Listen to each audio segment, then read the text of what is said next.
Welcome back, everyone, to the Mom with Moms podcast. I'm so excited to be here today. I was saying to Ming over here, I had a little kind of hiatus from being in the office and just summer. Like, you're busy in summer, but it's a different kind of busy. So we are kind of starting to get on the schedule and get the podcast filled up for the, I guess late summer, early fall as we rapidly head into back to school. I'm really excited to introduce my guest today. Jenna Werner is a registered dietitian and just a really interesting content creator and someone that I look to for a lot of nutritional advice and just all the things that are trending related to all things food. If you've been listening for a while, you know that I love talking about food. Your handle is Happy, Strong, Healthy RD. Yes. So go ahead and give her a follow. She has a very big following in the area. So welcome. Thank you for joining us. I'm so excited. As I said before, I'm a huge fan. So being here is so exciting to me. I feel so honored. And we've been trying to get this on the calendar for a long time. a long time. I know. I'm terrible with stuff like that sometimes. My surprise third pregnancy kind of interrupted my flow for a little while. Oh my gosh. So that's on me. How many weeks are you now? I'm about halfway. I think I'm 21. It's crazy. My first, I have pictures of every week. I don't think I have a belly picture so far. You knew the apple and right. I don't know what fruit I am. I don't know anything except that baby's coming in December. December. Wow. You're gonna look at so you said you found out in May? I found out in May. Okay. Yes. So the pregnancy in that time frame, I think, goes faster than the one if you find out in the fall. Yes, 100% because of the summer. Right. Because you blink and now it's really, if you walk into Target, they have Halloween stuff. Right. Or even Thanksgiving at this point. So I'm like, oh my God, Christmas is around the corner and then comes baby. Right. And it's before. All it's summer stuff. And then the fall is just constant events and festivals and all the things and school and all of it. So my second was an October baby. And he's only 9.5 months. Oh my gosh. And that summer went by so fast, but I felt like September dragged on because I was so anxious about his arrival. But this one, I'm I know what to expect. I know the end is going to be wild now because I'm sure he'll be walking. Just the whole thing. I'm she's going to be here tomorrow. So you're having a girl. Yes. And do you do the sleep schedule, training, all of it? Yeah. For number 2, the best thing I ever did was invest in a night nurse, which I didn't do with number 1. And so after she helped us get some sleep in those early weeks. As soon as he was able to be sleep trained, I did it. And it was I want to knock on wood because when you say this out loud, you jinx yourself. It was the best thing that we did because he's just a very happy baby. And I joke, him and my first are so different. He woke up this morning about an hour before I went to get him because I didn't know he was awake. And I looked on the camera and he's clapping. Oh. And then my first opened his eyes and started screaming, "Mommy, I'm awake!" Kids are so different. It's insane how different they are. Wow. So we'll see what happens. That's funny. I didn't, but my son is 20, so obviously, when I had him, there was literally books, about pregnancy. There was nothing else. And then when my daughter's 9, so it was similar still, Instagram, it wasn't how it is now with social media, which, is, I guess, a blessing and a curse. Yes. But there was not as much, information about getting them on a schedule and stuff like that. I know some parents now they just work around that sleep schedule regardless of whatever's going on, where we've kind of just brought them as we they came with us. That's and now it's kind of changed, so that's so smart. But I don't know, my daughter was a tough sleeper and stuff, and I always struggled to get her to bed at night, so every kid is different. So anyway, I live and die by my first nap schedule. I'm nope, we can't be anywhere between 1 and 3 because that's sacred time. I know, but that's not good either, and it's not making him flexible. So I told myself I was going to be more flexible with 2. Yeah. And then you get tired and you're oh no, it's nap time. Totally. We need to be home. Right. So number 3 is just going to have to go with the flow because I'm never going to leave the house. Right. But right. We'll see what happens. Right. Ask me in a couple of months. Some of my followers with the events that I host a couple times a year, someone always has some type of feedback and they're Can you do it like earlier or later in the day? Some of my kids naps. I'm like, no. I can't work around every nap in the world. No.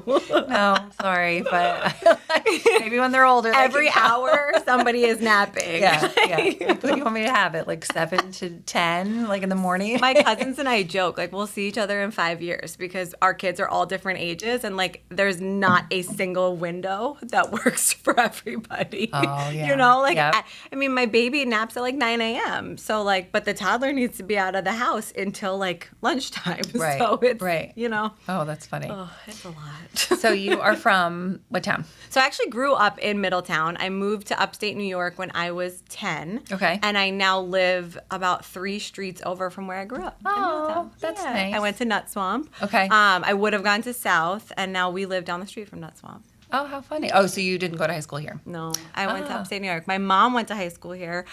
She went to South, and my grandma still lives in the house that my mom grew up in, which is like 4 streets down from us. So it's really nice. Oh, that is nice. Funny story, not so funny. She's watching the baby today, and she took the diaper bag that had my keys in it. But thankfully, she just walked to Grandma's house. So I called her in a panic, and I was like, "Took my extra set. I'm coming. I need my license. Like, you have right. all my stuff." You need to do something about like that just being on your virtual. phone. Yeah. Yes. Costco needs to do it. I think actually Costco does do Plug. it now. But yeah, like Somebody. all the cards. I know, totally. So smart. So where did you go to college? I went to Penn State. Okay. I studied hospitality management with a secondary degree in nutrition. Okay. And we're out of college, what was your entry level position Yes. choice? So I did my internship to become a registered dietitian through Aramark Healthcare, which was a yeah. distance learning program. At the time, it was like one of the first because it was like 16, 17 years ago now. And they placed me in a bunch of different hospitals. And one of the spaces that I worked was Care One in Livingston up in northern Jersey, or I guess kind of northern Jersey. And the preceptor that I had kind of like winked at me, and she was like, "I think you'd really like this job. You know, I'm pregnant. Nobody knows. I'll be on maternity leave when you graduate. Like, call me." And I was like, "Okay," or like just about maternity leave. So I remember that was I got hired for that job. It was a subacute and long-term care facility that had 220 beds, I believe. And she was with me for 3 days before her water broke. And I was like, "Oh my gosh, like, I'm now in charge of these people." Wow. It was kind of like sink or swim. The state walked in day 5 on the job for me, which is like a big deal in nursing homes. And that like kind of propelled my career, I guess. Wow. Because I had to really like learn fast and think on my feet. And I worked there for 4 years, and it was not where I knew I wanted to be, Okay. but it was a great experience. Yeah, it probably taught you a lot Oh my about all God. kinds of different, And you could scenarios. see, one of the things I always tell people when they ask about like becoming a dietitian is like, they always say, "Do I need to work in clinical?" Especially younger dietitians, if anyone's listening. And I would absolutely say you don't need to, but I think that the training that I had seeing disease states come to life, like in an unfortunate and fortunate way, really helped me become more empathetic, more understanding, and more able to talk to and treat different types of people. And I don't think that you can read a book and like understand kidney disease the way you can see it. Right. So you came out of school as a registered dietitian as well. So my 5th year was my internship, and then it. I sat for the state exam, and then took the test and became a dietitian right after. Okay. So you stayed at that facility, and then what kind of changed? Like, what was? My job trajectory, I think I've been in every single area of nutrition. So from there, I worked in Hoboken Hospital because I moved to Hoboken. I could walk to work, but the hospital was very small, and it was just also not for me. And at the time, so this is really going to date myself, at the time, Hoboken ShopRite had put up a post, like a job posting, that they were looking for dietitians for a brand new program, and they were hiring. And I just remember my family being like, "I don't understand. Like, you went to school for 5 years, like, what are you going to do in a grocery store?" And I'm like, "What can't I do in a grocery store? Like, this will be so exciting." working. And they really didn't have so much of like a job description. But I was essentially a dietitian inside the ShopRite of Hoboken, giving free grocery store tours, teaching cooking classes for kids and adults, doing counseling for free, which is kind of like full circle to what I'm doing today. And it was just like I got to really like learn food and the food industry and products and product placement and the science behind grocery stores, which there's so much more to it than just like putting things on shelves. And it was amazing. And at the time, my boss was just a little bit older than me. She's still there. I love her. And Lindsay, if you're listening, and she was looking to expand the team. That her family, ShopRite is a co-op. So her family had a bunch of stores and they wanted more dietitians in stores. So I became her manager of the team, and we grew the team from 5 dietitians to when I left, we had 17 dietitians on our team. So I got to travel to different stores. Like I worked with brands at the time, helping them get like good product placement on the dietitian shelves, like helping them teach the dietitians about their products so that they could really talk to the benefits and what made them different. So like brands that I worked with back then, I'm still very loyal to. That's where I met Vital Proteins, which I still work with today, which is such a blessing. But I remember speaking with them back when I worked with ShopRite about like getting them onto the shelves with the dietitians, which was like so cool. Right. So from there, I kind of started missing, being the manager, I started missing talking to people myself, like about nutrition. So on the side, I opened up a private practice. I started partnering with different gyms in the area as I lived up in West Orange now. And I started my private practice while working, and then kind of took a big leap of faith and was like, I don't have kids, I don't have a ton of responsibilities. I am married, so there is that, but now is the time to start this. And so long story short, I started my private practice then, which was all cash pay. And it was working really well for a while. I helped a lot of people. I was working one-on-one with people. I partnered with gyms. I was working the desk at an Orange Theory so I could meet people. I ended up partnering with them on like not a corporate level, but on I guess they're also a co-op. So on like a co-op level. So that was great.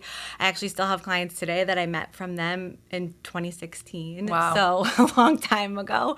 And then fast forward about a year and a half ago, I was pregnant, still pregnant. I was pregnant with my second, and just noticing the climate change and realizing that the people that truly needed help, because we really switched gears in that whole story. I had pre-wedding, it was never diagnosed, but I would diagnose myself if I was my own dietitian with an eating disorder, very much around like the shredding for the wedding mentality. It turned into like a over fitness, exercise-induced bulimia type disorder, very much abused fitness for a very long time, recovered. Okay. And then I always say like I'm still in recovery, but I definitely have a much different relationship with fitness today. It's sacred to me and not something I have to do, but we could talk about that another time. But in that time, we really switched gears as a practice into eating disorders, disordered eating space, recovery, just helping people learn nutrition from a fun and inspiring way. And I was realizing that the people that really needed help couldn't afford to work with a dietitian because people were, this is like COVID era, post-COVID era, everything's different. And people would literally say to me on these sales calls, like, I can only work with you if I stop seeing my therapist. And I'm like, please don't do that. Like, that's not what we want here. Right. Like, I think we're both really important, but if you need therapy, like, I don't want to be the person that takes you away from that, right? So it was just like not sitting well with me. And I actually met a friend through a gym here who kind of reached out and said, a friend of mine is starting this business where dietitians can take insurance. Like, are you interested in it? I was like, absolutely not. Like, everything I know about that is it's so much work, so much paperwork. People get denied, all of these things. Well, fast forward August last year, we switched our practice over 100% to taking insurance. Okay. And have helped thousands of people get $0 nutrition covered sessions or very small copay, like $30, depending on your insurance provider. Okay. Some people have anywhere from 3 sessions covered to unlimited sessions covered for preventative care or medical, which nutrition falls underneath. So now we're helping people recover from their eating disorders, understand nutrition, make food more enjoyable, realistic, fun, answer their questions instead of searching comment sections on social media, all for free. Right. So it's been wonderful. And on the side, I also work with brands. I do a lot of content creation, which is a blessing and a curse as well. And have 2.5 kids. That's it. What an incredible story. Thank you so much. Oh, I love it. I think, the biggest piece, like you said, is just kind of not knowing what to eat. Like you mentioned vital proteins. And I think even thinking as a consumer, right? I mentioned I worked in the wine world for a long time, and I had most of my my clients were the big box stores. So I had all the ShopRites in New Jersey. I had we probably ran into each other. Yeah, I definitely had ShopRite Hoboken. I had it's a great liquor store. The Jersey City one too. I know placement and how that, a lot of it is just, it's a business, right? Oh my God. So the things on the bottom shelf are not there because they're less of something. They just didn't pay as much to get on those upper shelves. I remember. I'll never forget. A&P doesn't exist anymore, so I can talk about it. I loved. Yeah. So A&P was one of my biggest clients for a long time before they went out of business, and I remember going to their headquarters in North Jersey one day, and there was this guy crying, a grown man crying on the phone about how he lost his crumb cake placement within the store, and he was I think it was going to decimate him, right? And so that's the reality of how a lot of it works. Those end caps, anyone listening, those things are not there just for fun. Yeah, those are big buck product placements, right? So we used to, there was all kinds of wheeling and dealing going on for those end caps, and the one thing that I know a lot about wine. I'm not a sommelier. I can speak intelligently about wine to most people unless you're a master somm or something. I can't taste wine and be all the different notes. Sometimes I'm better than most, but for the most part, but most people get intimidated about wine, right? And same thing, right? With food. But what I do know is what goes into wine, right? Yeah. And I do know that it's not as regulated as food is actually in the U.S. and that most of the wines, I'd say, outside of Oregon and Washington State and some parts of California, it's what you see on the end caps are the worst for you most times. And that's not a blanket statement. And I'm not an authority. I'm not gonna don't say oh, Kate said don't come after don't come after me. But for you always want to look for something that says sustainably made, or the other problem is that you have to pay for that certified organic label, and in order for a vineyard to do that, they have to pay for someone from the state to come each week and test the soil and all of it just to get that stamp. So a lot of the time there's kind of ways around it where you can kind of say, and it's probably changed even since I've been out of it for a while now, but where it says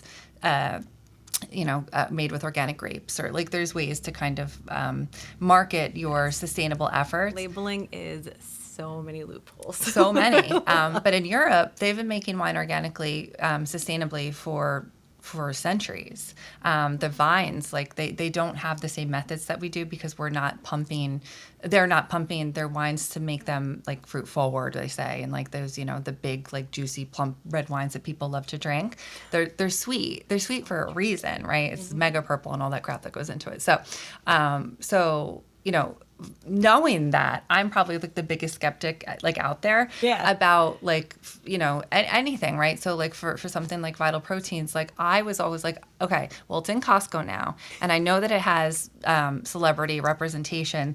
Why? And is it I don't know what the hell to take anymore, And social supplements media all of make it easier, no, right? No. And I think I think as a consumer you should ask questions. Right. I think that's one of the biggest problems in the nutrition space today is people don't ask questions to the right people, Right. Because they ask questions in the comment sections of influencer posts who are saying, here's my affiliate link, take this greens powder instead, or like whatever it is. But with a brand like Vital Proteins, I'm not an authority on them at all, but I actually have visited their HQ. I've visited, I haven't visited their factory, but I've seen like visual representation of their factory. I've met with the owners, and I've been a fan of the product for a long time. One of the main reasons for that, though, is that there is a stamp on every single canister that shows that it's third-party tested, which just like in the organic space, any supplement that is third-party tested means that the brand has paid another company, NSP, Informed Sport, I'm blanking on what the other big one is. I believe Vital Proteins is NSP. Mm-hmm. So they've paid this like big time company to come visit their plant over and over again and batch test every single one of their products to confirm what they say is in it is actually in it, and that the nutrition facts label actually matches the product. Interesting. So a lot of brands out there, I'm not going to bash any brands, but there's a lot of brands out there, especially that are influencer sponsored, that was in air quotes, to the microphone, that don't have a third-party label, and we don't actually know what's in them. And it's interesting because when I was in ShopRite, my office was connected to the pharmacist.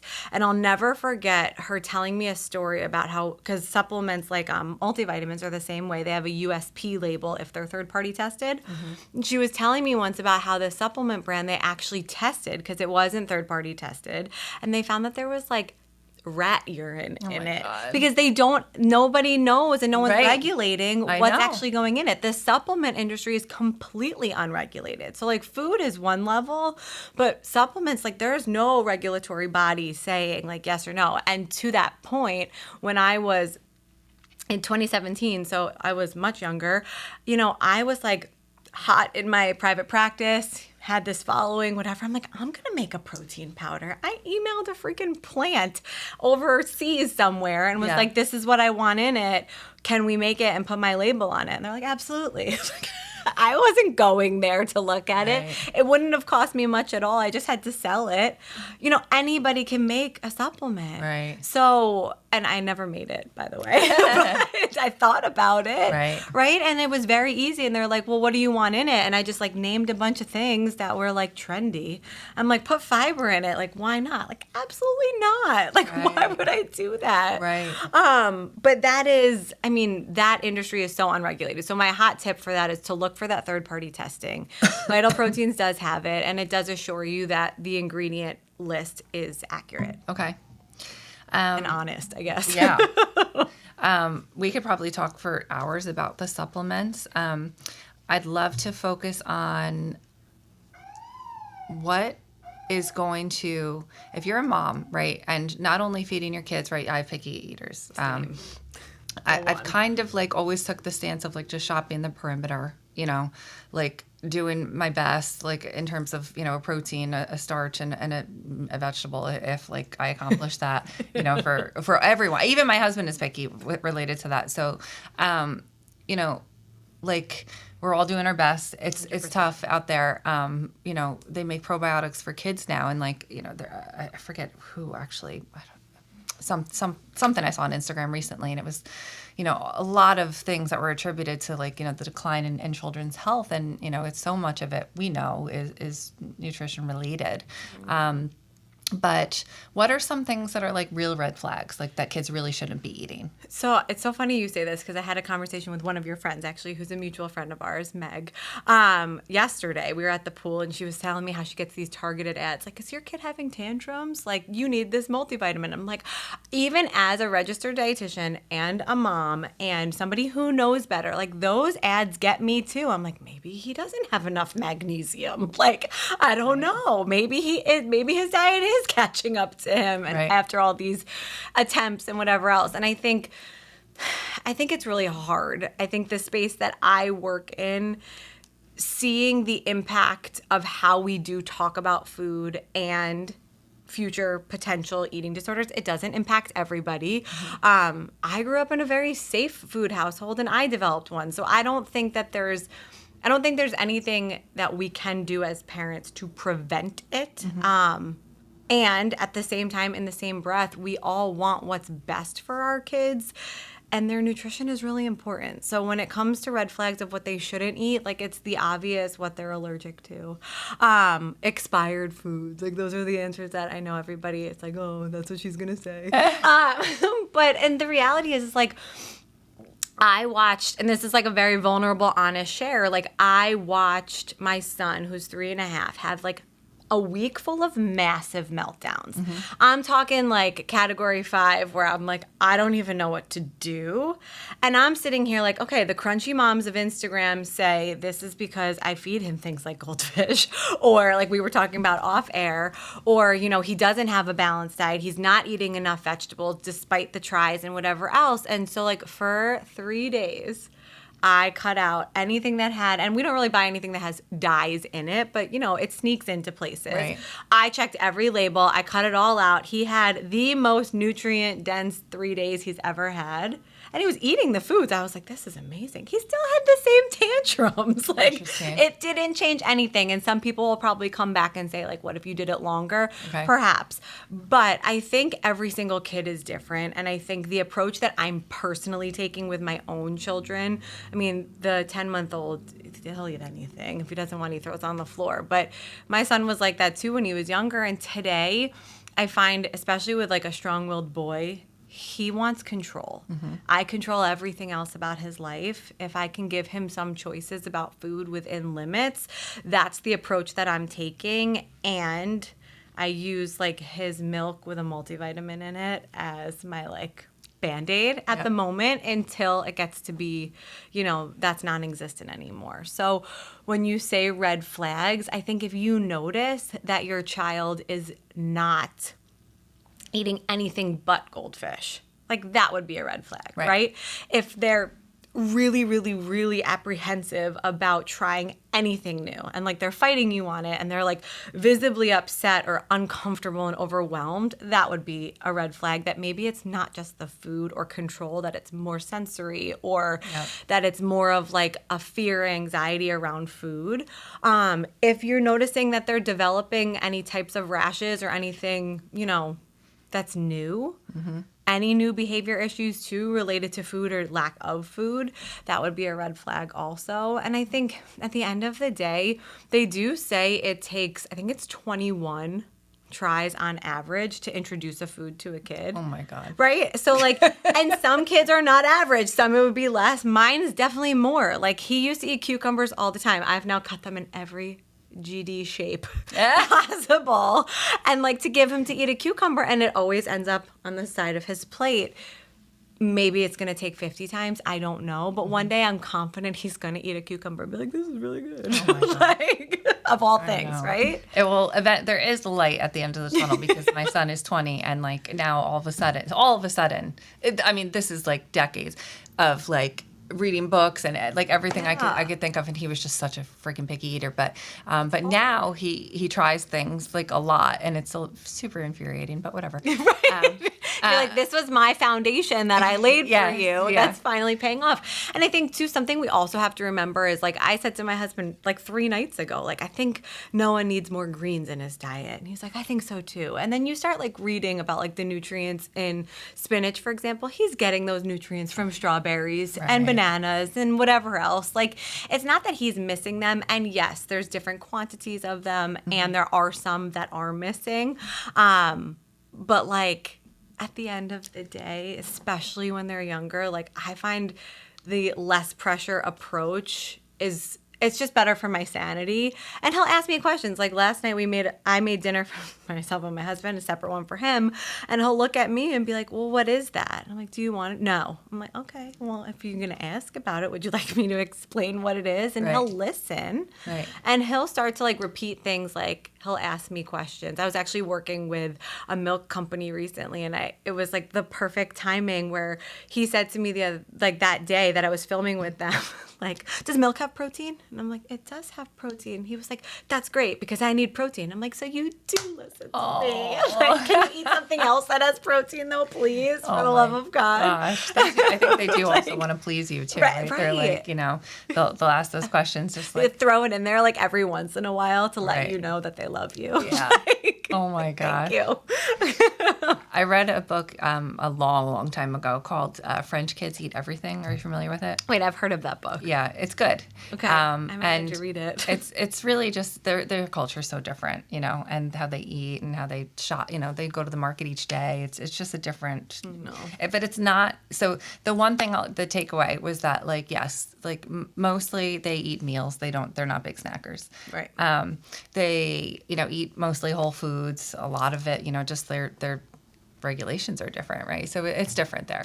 And they don't give in to if you're hungry, sorry, you should have had more lunch. And that's it's very much that way. I don't know if it's across the board, but just based on, reading about it and also just hearing things, So that's interesting, but that's not our culture here, So we are snackers, and we are this country of just more, and this is really good, and we're and this is great, and you should do this, and you should have smoothies, and then you should also make sure you're your probiotics. You put bananas and blueberries in them, because then you take away the nutrients from the blueberries. Have you seen that post? No. See, but I have I actually had an old client of mine years ago who told me that she said that putting any yogurt into a smoothie counteracts all of it, and that it's Weight Watchers. really bad for your stomach. And I'm that doesn't sound accurate. So I'm just gonna keep having smoothies.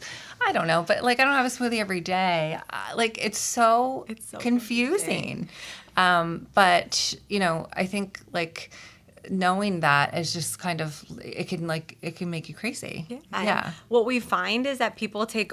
What I find is that people take one of two extremes. Mm-hmm. They go wellness to the extreme, Mm-hmm. to the point of, could be classified as an eating disorder or orthorexia, which is a real eating disorder, and it's the obsession with health and wellness. Mm-hmm. Or they rebel against it and lead a health promoting lifestyle would be the most appropriate way to say it, because they've been taught that you should only exercise, for example, for aesthetic purposes, and that if you don't exercise, you're blah blah blah, and then they have this poor relationship with exercise and rebel against it and then just never do it. Right. And now you're missing out on the ability to take care of your grandkids, because you're not gonna be able to get out of a chair when you're 65 or whatever it is, right? We're missing the point that these habits, eating nutrient-dense foods, eating to a point of satisfaction and not past that, right? Mm-hmm. Understanding what your body needs, getting enough sleep, understanding stress management, drinking enough water, all these basics, the core foundation of health, moving your body. Sorry, I missed that one. People are looking for ways to not do those things, but then take a supplement, put poop on their face. Have you seen that viral post going around? God. Drink their own urine. These are the things that flood my feed. Because these are the most extremes in the wellness world. People will do literally anything except the core basics of health and understanding what their body responds to. And I think that is the anxiety of overwhelm when it comes to health and wellness in general, because people are so overwhelmed by everything that they end up doing nothing. Yeah. Or they'll go really hard for 7 days and do a cleanse. And then I just saw somebody post this the other day, a cleanse because they went on vacation and had ice cream every night. Understanding neither one of those things actually makes you feel good. Mm-hmm. Having ice cream every night, maybe it makes you feel good. It probably doesn't, right? Because your mindset around it is, I'm not going to eat this once I go home from vacation ever again. So let me get the big ones with all the toppings and whatever else and eat past that comfortable feeling, versus understanding that there's ice cream places that are open year round, in our town, that you can enjoy when you have that craving for it, and you can make it a special thing, and it doesn't have to be off limits, and you don't need to make up for eating ice cream every day by starving yourself for 7 days. What happens on day 8? What have we learned, right? So there's these two extremes where health truly falls in the middle. Yeah. It's very mental. My God. And in my 20s, I had gained, most of my life, I had a very high metabolism. I was just very naturally skinny and very I didn't have a bad diet. My mom was good about stuff like that. But I like worked at Outback in Middletown high school. So like my, dinner was cheese fries. Like that was like what I used to eat. Yes. As a teenager, like you're just eating whatever the heck. I had a friend who worked with me, and she used to love like the fat on the prime rib. That was like what she would eat. She was like this big, But so in like probably like my mid to late 20s, it started catching up with me a little bit, and I gained like 15 pounds, and it was so Like not probably right. like something that I was like, wait, what? Right. And it was, I guess, before I started running. So yeah, maybe my mid 20s. And I didn't know really what to do, and it was I was still kind of like I was a single mom at the time, so I didn't go out a lot. But like if I didn't have my son that night, I would go out with my girlfriends, and we would go get nachos and stuff like that. So it was like kind of this weird thing, and I didn't know how to like curb it back. So then it becomes obsessive, right? But the one thing that really like very quickly after that, I did start running, and that just incorporated that into my like routine. I'm not a gym person. I don't really like lifting weights. I know I gotta add that now because I'm 40. It's so annoying. But like, but I just run, and that's like always been my thing since then. But I read Bethany Frankel's book, and I forget hilarious. What the heck is it called. I've read most of her ridiculous. books, but it's Skinny something. One of her books specifically about food and her relationship with food, and she struggled too with like her mother was had an eating disorder, and then she kind of had like a different form of it, and it's really just about like taking those mental cues, not like about balance, about like food isn't bad, it's just food, right? And you make good choices, and then like the next day, like you said, if you're on vacation and having ice cream for the whole week, like that's okay, right? And then you're just gonna not do that, right, for the next day. And I think the biggest thing too was like taking it day by day, where she would just say like, okay, I ate like a huge steak last night, so this morning I'm not going to have like eggs and bacon, like I'm going to have like, fruit and like, some cottage cheese or whatever, that is going to like kind of balance out not feeling like grotesque and really bloated and full. And that was really it. Like it was really like kind of something clicked, and that's kind of how I've always just operated. But I also know that it's not easy for everyone, and that like that works for me. But a lot of people, don't, have the same metabolism as me, and really struggle, right, with managing their weight and what they eat, and like self-control and stuff like that. So, and then combined, right, with approaching, your 40s, where now I just turned 40 and I'm considered perimenopausal, I guess. I don't even know. I know Having a geriatric pregnancy, so okay, so yeah, we're in the same boat. So we're old now, right? And having not just those cues of like things change, right? Your hormones are changing. I was looking up the other day. I'm like, what foods can you eat that won't make you angry? Like what the very, very realistic, relatable, I should say. Right, and like, what foods can I eat to not hate my husband while I'm pregnant? It's what I Google. Right.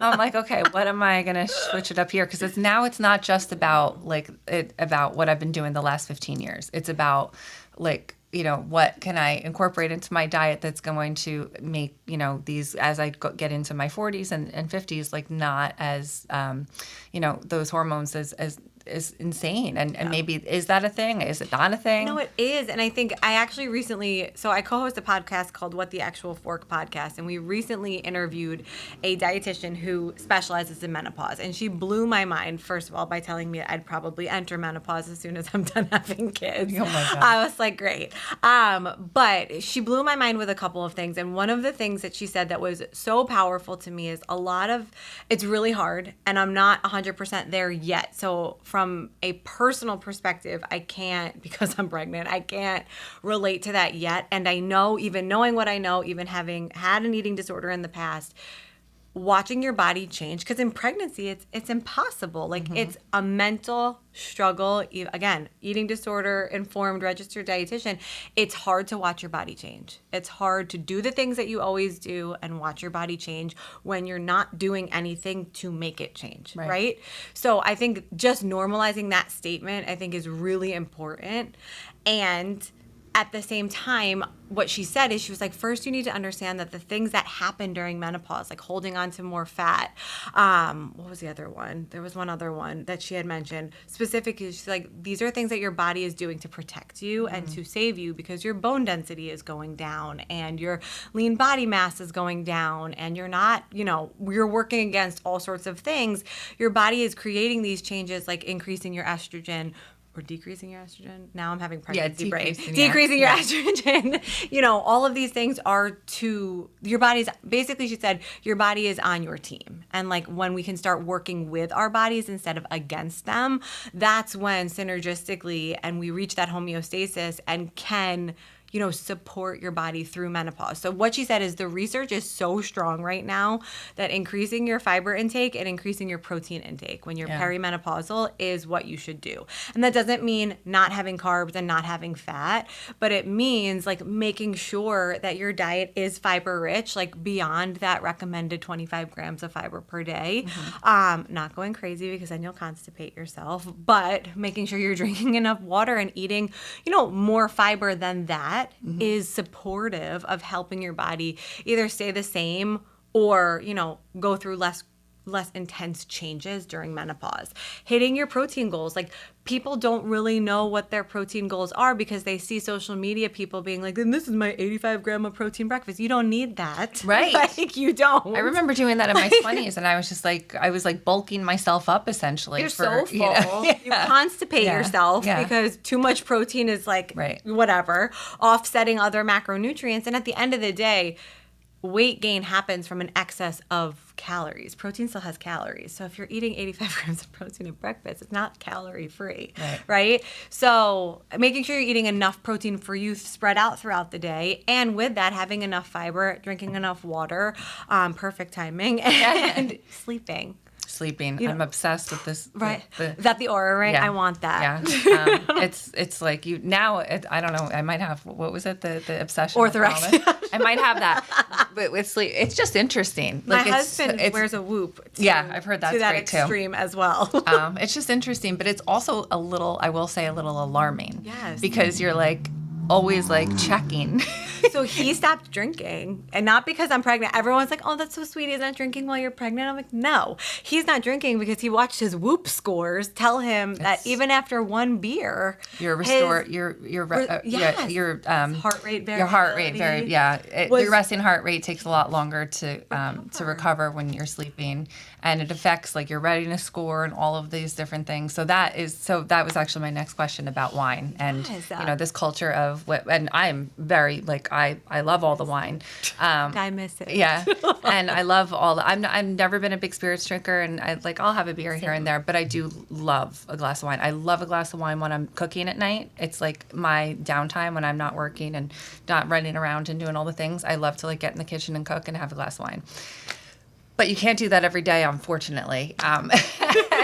And as I've gotten older, it just affects you more. You feel, I feel it from like one. It's insane. He saw it from one. My husband's in his mid-40s. And so like he was tracking that. He's like, I'm going to just try not drinking. Yeah. And what's crazy? And I know you kind of hinted at wanting to talk about this a little bit, but like when we go out to eat, like people now notice my belly and be like, oh, sir, like, do you want a drink? And he'll say no. People think we're weird.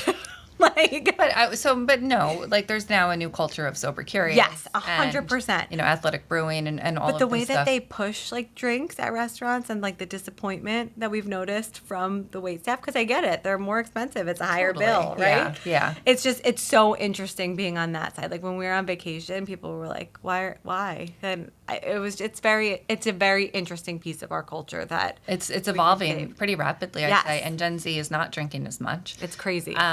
And it's interesting for sure. I don't, my family, everyone I know, my friends, I'm ingrained in like this, environment that everyone I know drinks, except for my husband, actually. He's not a big drinker at all, actually. Really? Yeah, I never was. So that's always been great because he's the DD.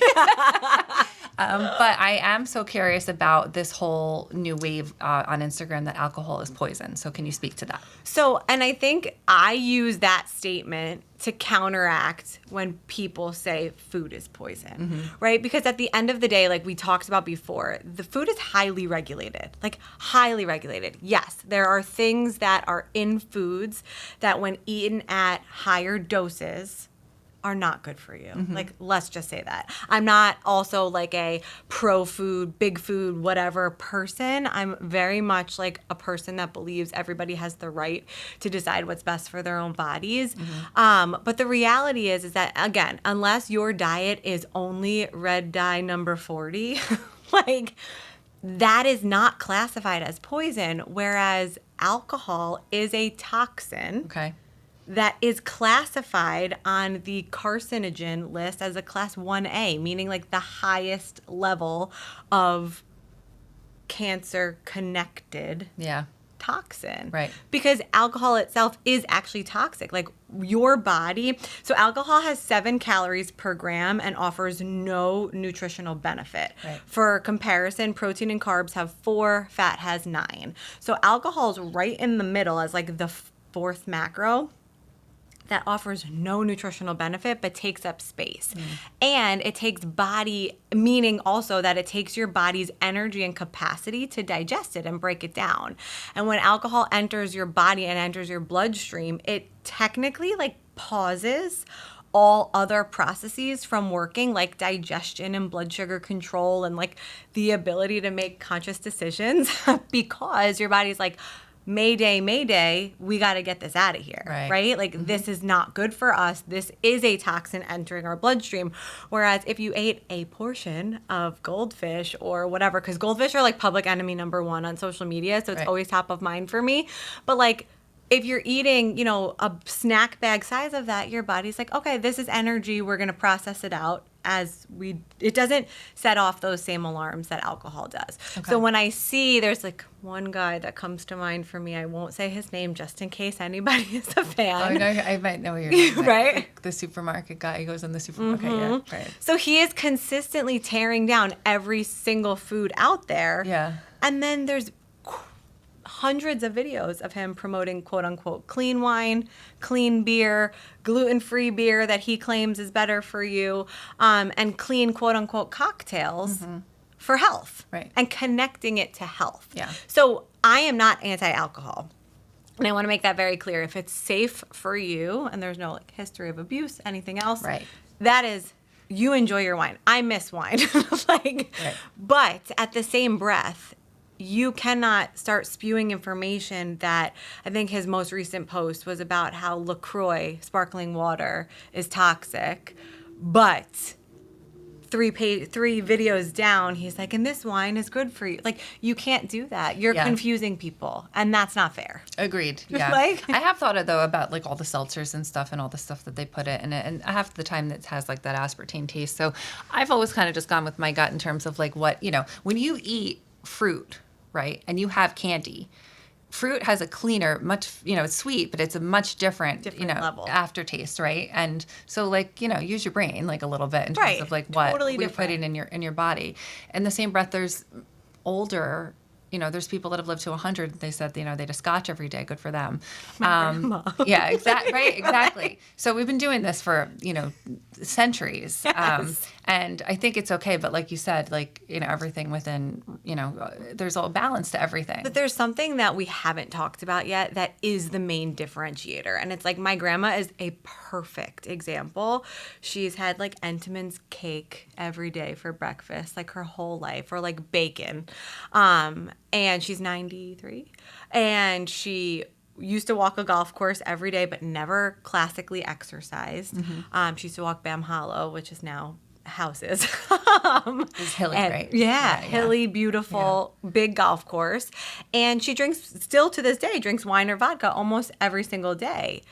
There was no stress of nutrition and overload of information that impacted that generation. Not saying she's like the number one picture of health. She has plenty of her own stuff. But like that generation wasn't stressed out about the same things that we're stressed out about. And I think the information that we're provided with is so good because it's allowing us to make choices that are best for us.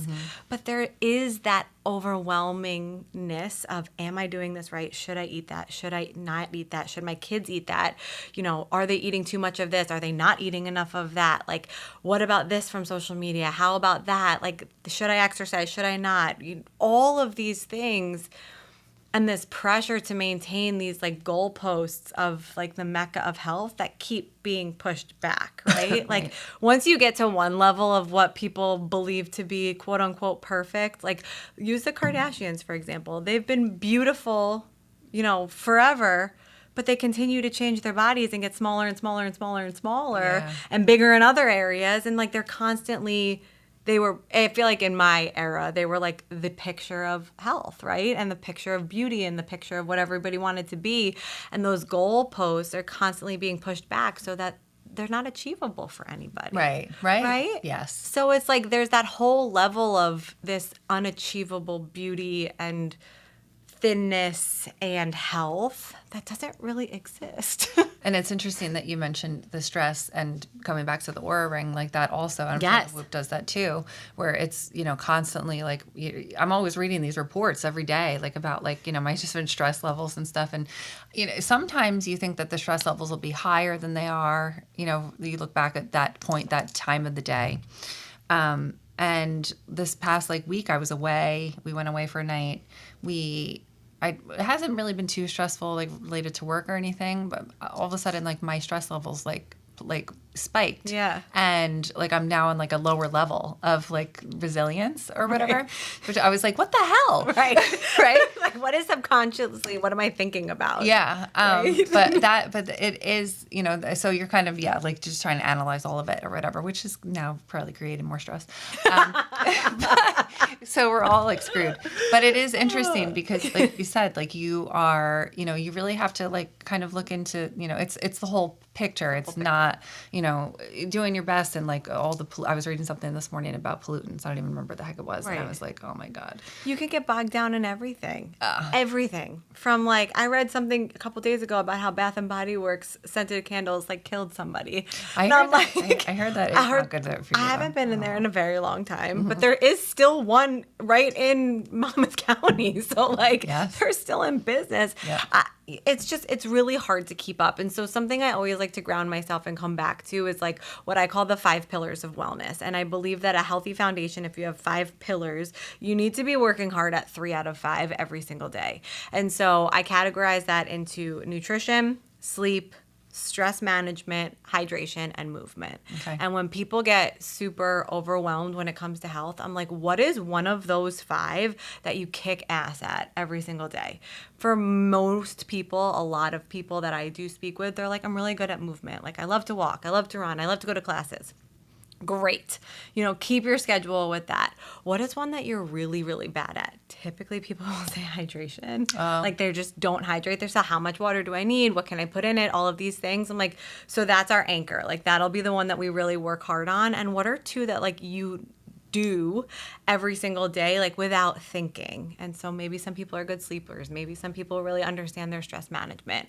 But it's like picking 3 out of those 5 to really nail every day. Then you have a strong foundation that you're not going to break. Right. And then you can work towards the other 2. And if you can do something for all 5 of those and, you know, understand what your specific needs are for all 5 of those, it can create such a hugely impactful and sustainable impact on your health that you can do forever. And I think the bigger picture when it comes to health for ourselves and for our children is like, you don't want to do, your health is not something that you want to work on short term.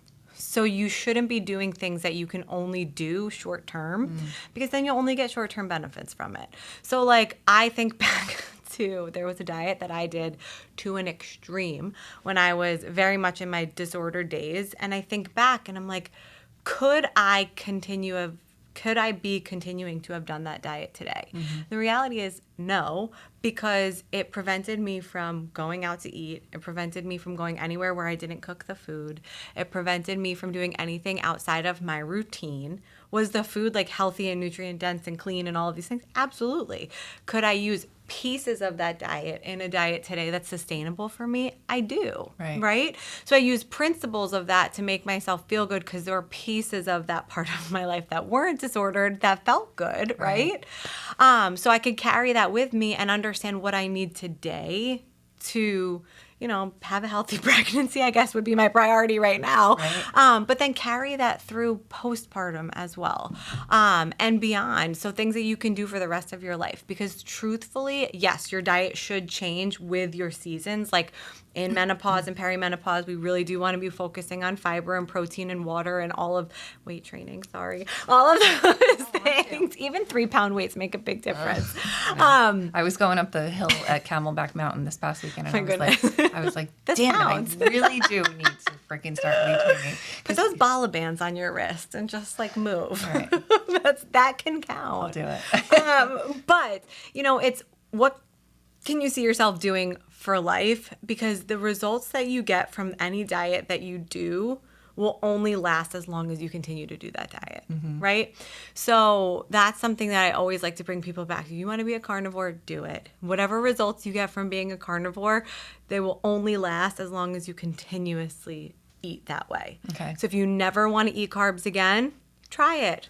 I don't recommend it, but if that's what you really want and it works for you and you can do that forever, go for it. Right. But understanding there will be consequences to reintroducing foods back into your diet that you've cut out for a long time. It's not going to make you feel good, right? Yeah. So it's more complex, I think, than saying like yes or no to anything. But that's what I always like to bring it back to is if you can focus on the 5 pillars of wellness and understand what they mean to you.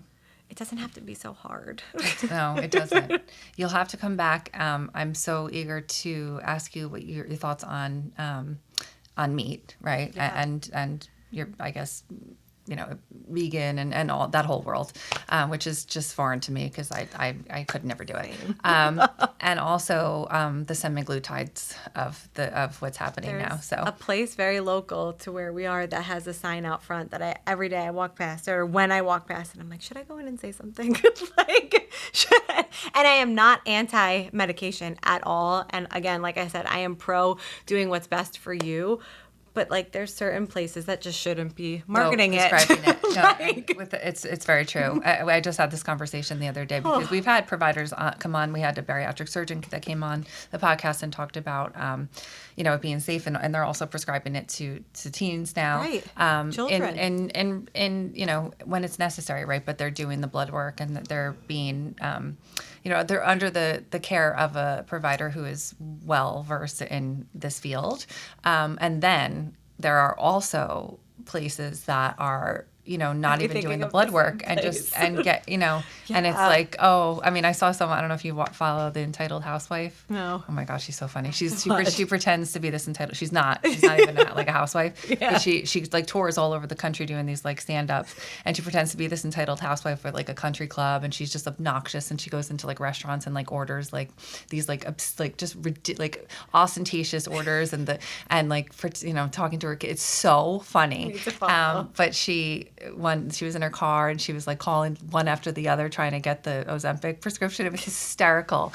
She's like, well, my friend got it, Right. There was an article that came out too where this woman filled out information, lied about her BMI, lied about her health history, and got connected to an agent and was like, you've met all the criteria. Where can we send your prescription? Right. She didn't even, they didn't ask for her ID, nothing. Yeah. So I'm curious to see what's going to happen. I have noticed, I know a couple people on it, and I did notice a little bit of a difference in their personality. So we'll see. I mean, it's new, and, it's obviously it's like, I think the Wall Street Journal, an article I read recently, is like the $1 trillion shot. I mean, it's an enormous business. So, but you'll have to come back and chat about that and so many other things. I could talk to you for like hours and hours and hours. It went by really fast. I have a podiatrist appointment too. But where can moms find you? Where can they get more information about the services that you offer? Well, thank you so much for having me. This was so fun, so natural, and I would love to keep talking. Yeah. But my name is Jenna Werner, registered dietitian. You can find me on Instagram and TikTok at happystronghealthy.rd. And then our website is happystronghealthyrd.com. And we'll link all of it too. Thank yeah. you so much. Yeah. If you go /insurance, you'll be brought to a page where you can click to just get your benefits checked. We work in obviously New Jersey, but over 16 different states and take over 100 different plans. If you have one of the major insurance companies and you live in New Jersey, there's chances that your nutrition services would be fully covered. High chances, I should say. And that means even if you want to book one session with a provider on our team, we have 10 providers, you can just ask these questions. Like, how much protein do I need? Is the carnivore diet good for me? Like, all of these questions that you're searching in Google for or in the comment section of viral posts, talk to a registered dietitian that will spend time with you, covered by your insurance, answer all of them. And if you don't want to meet with them after that, you don't have to. There's no, requirements for that. But you might find that you have 10 to 100 sessions for free. Wow. Which could be amazing to just support your needs. I also tell my girls all the time on my team, I'm like, if somebody has questions about food shopping, open up Instacart together in their area and food shop with them. And you could do that for free with a dietitian. Wow. That's so helpful. So fun. I love and that. that's my favorite thing to do. Oh, I love it. Well, thank you so much. This has been amazing, and we can't wait to have you back. So hopefully we'll see you in the fall or winter. Yay, thank you. Thank you.